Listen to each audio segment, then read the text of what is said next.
Hello guys! Ayan, mag-share ako sa inyo ng DIY ramen noodles. So, nag-DIY lang kami para naman extra special siya. Mas masarap kasi kapag ikaw ang mismo gagawa para hindi tipid sa ingredients. Lalo na kami, gusto namin sa noodles yung milky talaga siya. Tsaka, nilalagyan talaga namin ng shrimp. Kasi masarap talaga pag may shrimp. At yung sabaw ng pinagpakuluan ng shrimp, yun yung magiging panlasa mo din dun sa noodles mo.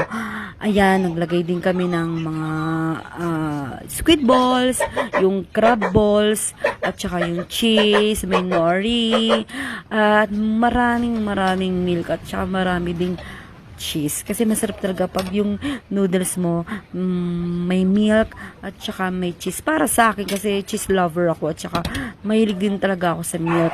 Kaya ayan, nag-DIY kami para mas masarap. Para ka na rin kumain dyan sa restaurant.